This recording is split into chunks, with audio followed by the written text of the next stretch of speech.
Gracias por continuar con nosotros. Hemos llegado a la mitad de nuestras charlas y para ello quiero dar la bienvenida a Sofía Rivas, quien continuará con ustedes el resto del evento. Bienvenida, Sofía.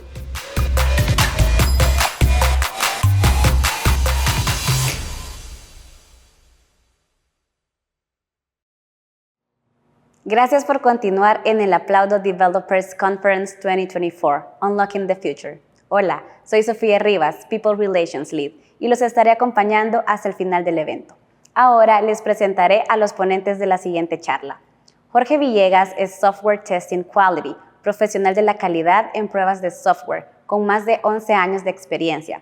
Está certificado en ISTQB Foundation Level y ISTQB Performance Testing Engineer. Tiene experiencia conociendo y aplicando procesos, estrategias, técnicas, herramientas, mejores prácticas, tipos de prueba y actividades de soporte utilizando todo el enfoque de pruebas de software.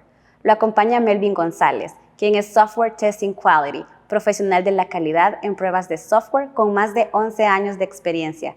De igual manera, Melvin está certificado en ISTQB Foundation Level, responsable de planificar, aplicar y supervisar estrategias y procedimientos de garantía de calidad para ofrecer a los clientes el mejor servicio y garantizar los requisitos funcionales y no funcionales. Juntos nos hablarán sobre las pruebas de rendimiento, lo que se debe tomar en cuenta antes, durante y después de cada prueba.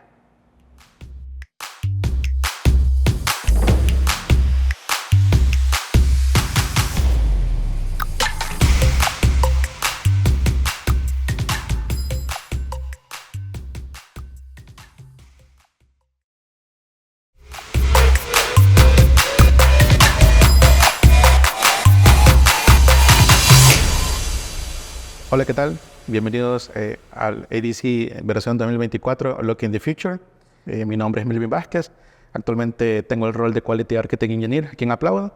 Tengo un poco más de 10 años de experiencia como profesional de QA, con una especialización en Performance Testing y que pues con un poco de experiencia en varios tipos de productos que se encuentran en el mercado, ¿verdad? Como compañías de e-commerce, payment gateways y sitios de ERP y demás, ¿verdad? Entonces, además en este caso, pues me va a estar acompañando Jorge Villegas. Hola, un gusto. Me gustaría presentarme también. Mi nombre es Jorge Villegas. Actualmente tengo el rol de Quality Architecture Manager dentro de Aplaudo. Tengo un poco más de 11 años de experiencia en el rubro del software testing. Pues también tengo muchísima experiencia durante todos estos años en los procesos, estrategias, técnicas, herramientas, mejores prácticas, tipos de prueba. Y pues creo que va a ser de mucho provecho mi conocimiento y el conocimiento de Melvin para la charla que les traemos. En esta oportunidad queremos hablarles de cómo aprovechar al máximo una estrategia de pruebas de rendimiento. En el caso particular, regresémonos a los principios o a los basics, ¿verdad? De qué significa hablar de pruebas de rendimiento. Y inicialmente, la ISO 25010 nos hace referencia a este estándar que define la calidad del producto del software, ¿verdad? Y que tiene muchas características y atributos en las que tradicionalmente todos los equipos de IT en el mundo, ¿verdad? Se enfocan en funcionalidades específicamente, ¿verdad? Pero sabemos que además de funcionalidades hay muchos más atributos que son muy necesarios de validar y que normalmente los dejamos en un segundo nivel de importancia, ¿verdad? En este caso en particular, si lo podemos observar, existen como mantenibilidad, seguridad, usabilidad, compatibilidad y por último, en el caso particular de esta sesión, ¿verdad? Es performance, efficiency o performance testing, ¿verdad? Como normalmente lo conocemos en nuestro día a día, ¿verdad? Entonces, los atributos de esta característica en particular nos hacen referencia a tres, que son el comportamiento temporal o comportamiento en el tiempo, la utilización de recursos y capacidades. Entonces, habiendo definido de manera general qué significa testing, ¿verdad? De dónde nace, podemos comenzar a hablar también qué es performance. Y esencialmente, performance es aquella parte de proveer una buena experiencia del usuario, ¿verdad? Que cuando hablamos de proveer experiencia al usuario, normalmente nos enfocamos o pensamos en un UX, ¿verdad? En cómo va diseñada la experiencia del usuario, pero también está muy relacionada a cómo la aplicación debe de comportarse con respecto a la velocidad y a la eficiencia de lo que el software es, ¿verdad? Entonces, habiendo definido qué es el performance, también podemos comenzar a definir qué es el performance testing. Entonces, el performance testing es un proceso de testing, ¿verdad? Valga la redundancia, utilizado para medir velocidad, tiempo de respuesta, estabilidad, escalabilidad, utilización de recursos y muchos otros atributos, ¿verdad? Que definitivamente nos vienen a dar visibilidad sobre qué esperar en una carga de trabajo particular, ¿verdad? Y por lo tanto, obviamente, esto nos permite tener visibilidad de cómo o en qué nos podemos enfocar, ¿verdad? Para al final darle respuesta a cuál es esa expectativa de cuántos usuarios finales, cómo se van a comportar en referencia a la utilización de recursos, a las restricciones, a los costos también que van relacionados a toda esa estrategia de prueba, ¿verdad? Y que también definitivamente nos vienen a dar confiabilidad sobre un producto en software. Entonces todo esto nos viene al final a responder ¿para qué nos sirve? O qué nos ayuda a responder el performance test, ¿verdad? Como estrategia. Entonces, aquí quizás pueden haber muchas preguntas, pero nosotros aquí apenas listamos un par en las que, por ejemplo, nos ayuda a responder cuántos usuarios concurrentes soporta la aplicación, cuántas transacciones son las que va a poder soportar en cierto momento el sistema en general, qué pasa si, y este bien particular, qué pasa si todo el mundo se conecta a las 8 de la mañana, qué pasa si tenemos una venta, por ejemplo, un hot sale que todo el mundo quiere comprar en un tiempo particular, o todo el mundo quiere hacer una compra de boletos para ir a su concierto preferido. Entonces, el qué pasa si se aplica para muchas condiciones, ¿verdad? Y por último también conocer esas circunstancias, ¿verdad? En las que se dan esos comportamientos o esas iteraciones de muchos usuarios ingresando al sistema y conocer o estar anticipado, ¿verdad? Del lado de la definición de la arquitectura del software y como tanto también de la eficiencia del mismo producto del software. Entonces quizás, habiendo también avanzado en toda esta definición de qué es el performance testing, también definitivamente tenemos que hablar de la importancia de contar con un proceso bien definido, ¿verdad? De performance testing y que primero nos ayuda a tomar decisiones. ¿Por qué? Porque habiendo ejecutado un ciclo, una iteración de pruebas de rendimiento, definitivamente conocemos resultados, ¿verdad? Y estos resultados, la mayor parte del tiempo, se comparten con los stakeholders y estos a su vez toman decisiones, ¿verdad? Toman decisiones si, por ejemplo, podemos salir a producción, necesitamos incrementar cantidad de recursos asignados, necesitamos más presupuesto o necesitamos modificar algún otro feature o funcionalidad propia del sistema, ¿verdad? Entonces, es muy importante, ¿verdad? Al inicio. Luego, definitivamente nos ayuda a predecir y a planificar todo de ser posible, ¿verdad? ¿Por qué? Porque al planificar pensando en performance, nos anticipamos a que el día de mañana nos encontremos con algún problema en que hasta que sacamos una promoción en ventas y todo el mundo quiso ingresar a hacer esa compra, nos dimos cuenta de que nuestra capacidad de sistema no era lo suficiente para soportar toda esa cantidad de usuarios concurrentes, ¿verdad? Entonces, definitivamente es muy importante anticiparse con una planificación enfocada en poder responder a esta alta demanda, ¿verdad? Luego, como les mencionaba, además de obviamente hacer esta toma de decisiones y podernos anticipar a esta planificación, también nos ayuda a poder tunear o a poder hacer cualquier fixing necesario de todos esos issues o todos esos hallazgos que encontramos dentro del proceso de prueba, ¿verdad? Y que definitivamente todo eso, al final, lo que nos va a dar garantía es de ofrecerle al cliente final una mejor experiencia del usuario, ¿verdad? Entonces, si se dan cuenta, es muy importante poder contar con un proceso de pruebas muy integral que nos permita apalancar, ¿verdad? O que nos permita dar visibilidad a las personas que sea necesaria. Ahora bien, ¿cómo podemos sacar el máximo provecho o el máximo potencial a este tipo de pruebas? Primero, tenemos que conocer nuestro negocio. Nos hemos encontrado muchísimos casos actualmente con diferentes clientes cuando estamos siguiendo este tipo de procesos donde no conocen su negocio, no conocen sus números. Invitamos a todas las personas que están intentando aplicar este tipo de procesos, este tipo de pruebas, que conozcan primero a sus clientes, la cantidad de transacciones, la cantidad de visitas que van a recibir, que conozcan los procesos que van a estar siguiendo dentro de la visita, porque regularmente uno puede pensar que en la venta de boletos de avión, uno de los flujos más visitados va a ser la compra de boletos. Y sí, es la compra. La última step de la compra es el pago. Y sí es importante porque es revenue, es la transacción de pago, etc. Pero en una visita, lo que más transacciones tiene, digamos, en una compra de un boleto aéreo, es la cotización del boleto. O sea, ¿qué pasa si viajo esta fecha? ¿Cuánto cuesta? ¿Qué pasa si le agrego una escala? ¿Cuánto cuesta? ¿Qué pasa si le agrego una maleta? Y si se fijan, esas transacciones es donde tenemos mayor cantidad de visitas. Por lo tanto, sí, el pago es importante, pero tenemos que enfocarnos donde tenemos mayor cantidad de transacciones dentro de nuestros flujos. Otro caso puede ser, por ejemplo, en la compra de boletos para el cine. Sí, el pago es uno de los procesos bastante importantes, pero donde estamos iterando es, queremos este asiento, no, queremos este otro asiento. Entonces, si se fijan, hay muchas más visitas o muchos más hits en esas transacciones medias, más no en el pago. Siendo así, los invito a que conozcan su negocio, conozcan sus clientes, conozcan también sus aplicativos y además que se documenten con estándares de industria de su negocio. Muchas veces muchos clientes no conocen estos números y solo nos dicen que el sistema sea rápido, pero ¿qué es rápido? Rápido es muy subjetivo. Tenemos que aterrizarlo a un nivel objetivo. Por ejemplo, para un call center, quizás el tiempo de respuesta óptimo podría estar abajo de los 2 segundos. ¿Por qué? Porque estamos interactuando con un cliente y necesitamos darle respuesta mucho más rápido. ¿Qué pasa? El cliente se puede molestar cuando le dicen, se quedan callados o estamos esperando alguna transacción. Entonces, para evitar todo eso, tenemos que tener tiempos de respuesta mucho más óptimos.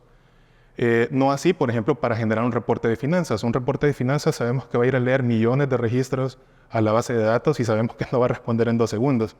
Podemos decir, si revisamos un reporte de un año, eso puede tardar, no sé, posiblemente 1 minuto o menos. Eso va a depender muchísimo de la cantidad de datos y de la industria. Entonces, para planificar y para obtener el máximo rendimiento de este tipo de pruebas, los invito a que conozcan su industria, se documenten con estándares, tanto de ese tipo de métricas, y también que conozcan data histórica.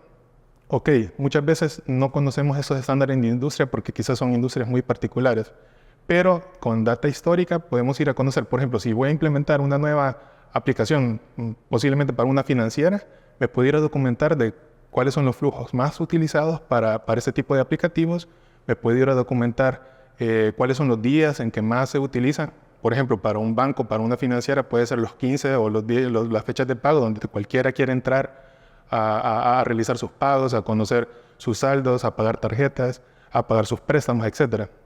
Mientras que otros días posiblemente no vamos a tener tantas visitas, ¿verdad? Bueno, continuando con el tema, ya conocemos nuestro negocio.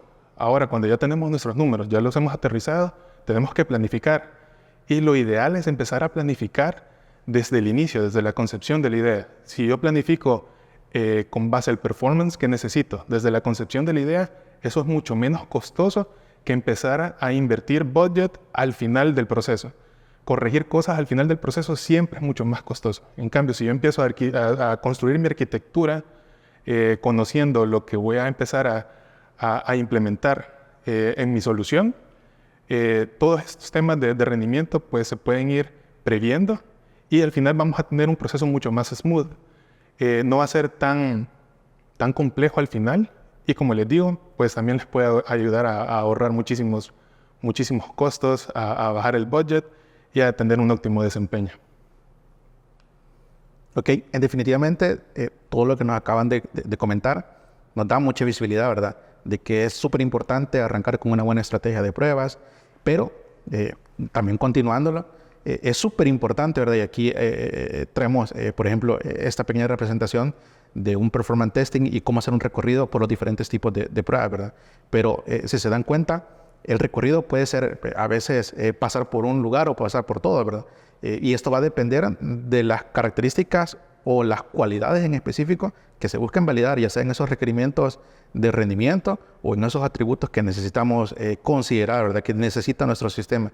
Entonces, la necesidad es la que normalmente nos va a guiar en qué tenemos que fijarnos o qué tenemos que probar en performance testing.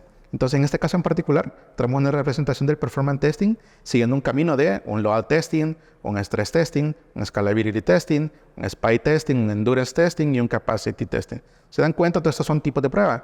Esos tipos de pruebas, pues cada uno tiene una definición particular, ¿no? Sabemos que la carga, el load testing está enfocado en validar una carga en específico. El stress testing está enfocado en, como lo dice la palabra, en estresar el sistema y conocer cómo se va a comportar con ese estrés, ¿verdad? Entonces, cada uno de esos tipos de pruebas se va a adaptar a esa necesidad que tenemos, ¿verdad? O que hemos definido en conjunto con el usuario o con el stakeholder, porque de nuestro lado podemos dar esa recomendación, ¿no? O podemos decirles, miren, lo que ustedes necesitan es hacer una mezcla entre un load testing y un spy testing. De esta manera van a obtener, por ejemplo, ¿no? Un comportamiento de una venta masiva de boletos para un concierto en una fecha en particular. O, por ejemplo, decirles, miren, con el capacity testing, ustedes van a poder anticiparse a que el fin de mes, en su financiera, ustedes van a poder anticipar que todo el mundo va a estar consultando el saldo de su cuenta de ahorros, por ejemplo, ¿no? Entonces, los tipos de pruebas están para eso, están para aprovecharlos, mezclarlos, pero que nos den visibilidad sobre qué necesitamos validar y qué necesitamos comprobar, ¿verdad? Todo esto, recordemos que está basado en el estándar de la STQB, quien nos define todos estos tipos de pruebas, ¿verdad? Luego, ¿por qué también hay que pensar también un poco en técnicas? Porque pues también estas se adaptan idealmente se adaptan, ¿verdad?, a los approaches que queremos seguir, ¿verdad?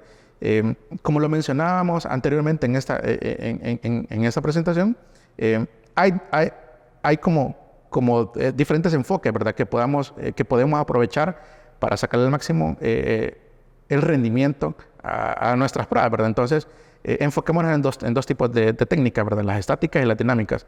Las estáticas, en este caso en particular, son las que nos hacen referencia a revisiones, análisis de sistemas o componentes, ¿verdad? Dependiendo en qué nivel de madurez del sistema se encuentre, pero que definitivamente no estamos hablando de ejecuciones, ¿verdad?, sino que estamos hablando de inspecciones, de recorridos en la aplicación o de revisiones que nos permitan comenzar a revisar, por ejemplo, la definición de la arquitectura para soportar un nuevo sistema, una nueva aplicación, ¿verdad? Entonces, esta revisión estática a veces normalmente la pensamos como que sucede al inicio en las planificaciones o sucede en los análisis y diseños, ¿verdad? Porque en ese momento estamos todavía definiendo lo que necesitamos, entonces podemos revisar y aportar valor, ¿verdad? Y decir, no, miren, yo por ejemplo veo que la infraestructura está definida de manera muy básica, necesitamos recursos duplicados, necesitamos contar con servidores en alta disponibilidad, necesitamos contar con una VPN, necesitamos contar con diferentes características, ¿verdad? Que a veces, si no hacemos una revisión e implementamos, lo vemos hasta más adelante, ¿verdad? Que tampoco no está malo, ¿verdad? Pero definitivamente, también como se mencionaba anteriormente, mientras más temprano sea una validación, eso es ahorrar costo, ¿verdad? Entonces las revisiones estáticas se enfocan en eso, ¿verdad? En anticipar antes de implementar. Y luego, pues definitivamente las revisiones dinámicas, que creo que son las que más estamos acostumbrados como un approach, ¿verdad?, para poder validar o certificar las pruebas, es correr en el sistema o en el componente script de pruebas automatizados, en este caso en particular, con múltiples entradas y salidas, ¿verdad? ¿Por qué es necesario ejecutar? Porque definitivamente una persona no puede estar realizando, por ejemplo, múltiples clics, ¿verdad? O no puede tener 25 pantallas abiertas simulando ser 25 usuarios que están ingresando al sistema. Entonces, hay que contar con una herramienta que se adapte también a las necesidades técnicas y las necesidades tecnológicas del proyecto. Puede ser open source, puede ser licenciada, realmente eso en el mercado hay muchísimas, ¿verdad?, que se adaptan, pero que definitivamente nos ayuden o nos den esa oportunidad de poder automatizar y por lo tanto inyectar carga para simular, muy importante, para poder simular o replicar el comportamiento de un usuario final, que es lo que definitivamente nos va a dar la visibilidad final, ¿verdad? No es lo mismo, por ejemplo, inyectar carga a un API o a un punto en específico de una petición hacia la base de datos, que venir yo y hacer un script que nos permita automatizar un recorrido o un comportamiento que simula el paso a paso de un usuario en el sistema, ¿verdad? Que eso definitivamente nos va a dar visibilidad sobre cómo se va a comportar el día de mañana nuestra aplicación. Entonces, en resumen, creo que con estas dos técnicas nos vamos a apalancar muy bien para poder dar visibilidad sobre el rendimiento en nuestro sistema. Bueno, ya hablamos muchísimo de dar visibilidad, de resultados y demás, pero ¿cómo damos esa visibilidad o en qué nos basamos para dar esa visibilidad? y tenemos KPIs y métricas. Y bueno, dentro de muchas literaturas y en la que nosotros hemos adaptado para implementar nuestros procesos de pruebas, las hemos dividido en dos. Las métricas orientadas al servicio y las métricas orientadas a la eficiencia. ¿Qué es cada una? Las orientadas al servicio son todas aquellas métricas que le interesan al usuario final, como por ejemplo los tiempos de respuesta. Ya hablamos de los tiempos de respuesta y sabemos que si alguien está haciendo una compra o algo, queremos que las pantallas o todo le cargue de manera eficiente y de manera rápida. Va a depender de los estándares en la industria que ya hablamos también. Por ejemplo, 5 segundos puede ser bastante aceptable para la carga de un carrito en un aplicativo de e-commerce. Y otra de las métricas que les puedo comentar sobre las orientadas al servicio es la disponibilidad. Obviamente conocemos aquel famoso 99.99999% de disponibilidad en el año. Y si esta métrica no se está cumpliendo, por ejemplo, si tenemos ahí un outage de nuestro sistema, pues el cliente se va a dar cuenta, el customer se va a dar cuenta y puede crear como esa, no, mejor me voy a ir a otro sistema, ¿verdad? Mejor ya no me voy a quedar en el sistema A, mejor me voy a ir al B con la competencia porque el B me está respondiendo mucho más rápido y está disponible, ¿verdad? Esas son las orientadas al servicio, como les digo, enfocadas en el usuario final. Ahora vamos con las orientadas a la eficiencia. Las orientadas a la eficiencia, muchas veces las desconoce el usuario final, pero estas son métricas que le sirven muchísimo a quienes administran la plataforma. ¿Por qué? Vamos con dos ejemplos. Una es la utilización de recursos. La utilización de recursos pues les ayuda a los administradores porque ellos pueden saber, con esta carga esperada durante las pruebas, estamos consumiendo un 70% de CPU. Mira, la RAM está al 50%, es aceptable. Pero ¿qué pasa con más usuarios? Si duplicamos la cantidad de usuarios, el CPU ya está por arriba del 80% y los tiempos de respuesta comienzan a incrementarse. La RAM, ya está al 90%, pues ya está demasiado arriba, ya no le está dando permiso a otros procesos del sistema operativo normales para poder ser utilizada. Entonces ya ellos van conociendo con este tipo de pruebas cómo se va a estar comportando y qué acciones tomar. Ya dijimos que podemos predecir, planificar. Ellos pueden predecir que en el momento de que, por ejemplo, en una aplicación financiera, el 15 de cada mes entren todos a consultar su saldo, en este momento tenemos que incrementar los recursos, posiblemente horizontal o verticalmente, que son dos conceptos que utilizan mucho ellos. Normalmente incrementan los recursos de forma vertical, pero si tenemos un sistema balanceado, si tenemos un sistema con muchos nodos, pues también podemos crecer de forma horizontal. Otra métrica es la cantidad de transacciones que podemos tener dentro de nuestro sistema, como por ejemplo, podemos tener un solo usuario, pero este usuario haciendo muchísimas transacciones. Ya hablamos que, por ejemplo, en el momento de comprar boletos aéreos, este usuario va a estar haciendo muchas consultas a cotizaciones. Entonces tenemos un solo usuario concurrente, pero este usuario está haciendo muchísimas transacciones, ¿verdad? Entonces estas métricas les ayudan a ellos muchísimo para, como les digo, tomar decisiones y poder hacer este fixing o este tuning en los momentos apropiados. Muy bien, ya hablamos de las métricas. Ahora, ¿cómo las implementamos? ¿Cómo sabemos qué decisión tomar ya con estas métricas? Acá tenemos un ejemplo de una gráfica que normalmente utilizamos para dar esta visibilidad. En el eje X tenemos los usuarios concurrentes, en el eje Y tenemos los tiempos de respuesta promedio y empezamos desde un usuario. Si se fijan con un usuario, el tiempo de respuesta está abajo de los 2 segundos. Esa es nuestra línea base. En nuestro sistema, con un solo usuario, responde abajo de los 2 segundos. Muy bien. En este ejemplo, vamos a ir incrementando en 10, vamos a ir en escalones de 10, viendo el comportamiento de los tiempos de respuesta. El cliente nos ha dicho, para este ejemplo, que va a soportar hasta 5 segundos. 5 segundos es el máximo que él puede esperar de todas las transacciones y él quiere soportar hasta 60 usuarios. Con base a los resultados que estamos obteniendo, hemos ido subiendo esta cantidad de usuarios y nos damos cuenta que a partir de los 30 segundos, algunos tiempos de respuesta a partir de los 30 usuarios, algunos tiempos de respuesta están arriba de los 5 segundos. Quiere decir que ya no es aceptable para él. Y si seguimos incrementando la cantidad de usuarios, llegamos hasta 60 y 60 hasta duplicado o más este tiempo de respuesta. Quiere decir que ya estamos en números rojos. No estamos cumpliendo con el criterio que él nos definió.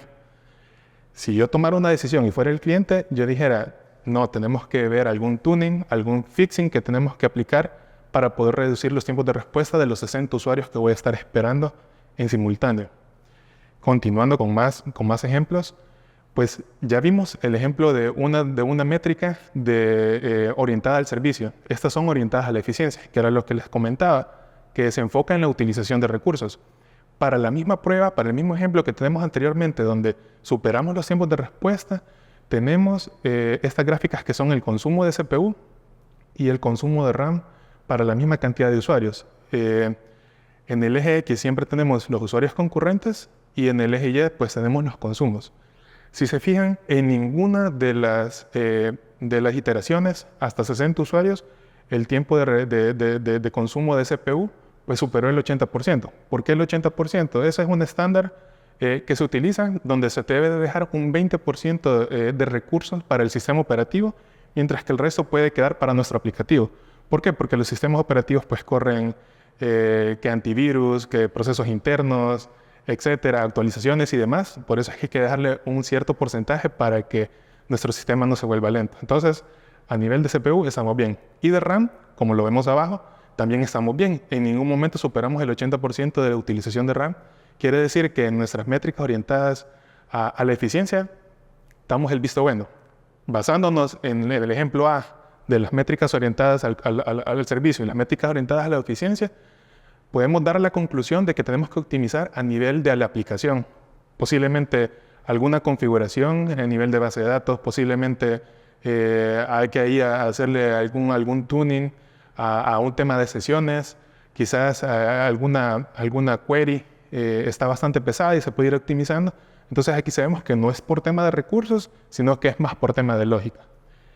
Para concluir, pues ya vimos que es importante contar con un proceso de pruebas adecuado desde la planificación, el diseño como tal, la ejecución y la entrega de resultados, siendo estas últimas iterativas, porque con los resultados que obtenemos, pues podemos hacer el tuning and fixing y volver a ejecutar para validar que estos arreglos o este fixing que se hizo, pues ha dado resultado. Entonces los invitamos muchísimo a que conozcan a su usuario, a que conozcan qué tipo de métricas van a implementar y que las aterricen, que eso es muy importante. Si no conocemos nada de eso, pues no vamos a poderle sacar el máximo provecho y decir si tenemos un sistema que está listo para salir a producción o que no. Bueno, gracias por acompañarnos y los invitamos a que sigan con el ADC 2024.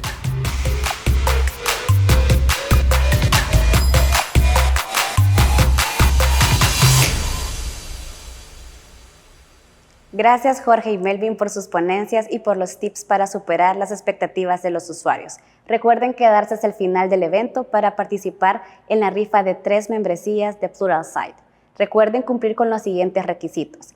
1. Deben estar registrados en el Eventbrite. 2. Tienen que estar durante todas las charlas y sobre todo, el tercero, estar en el cierre del evento. Cualquier persona puede participar en el evento. No es necesario que residas en El Salvador. Continuamos con la siguiente charla, luego de los anuncios.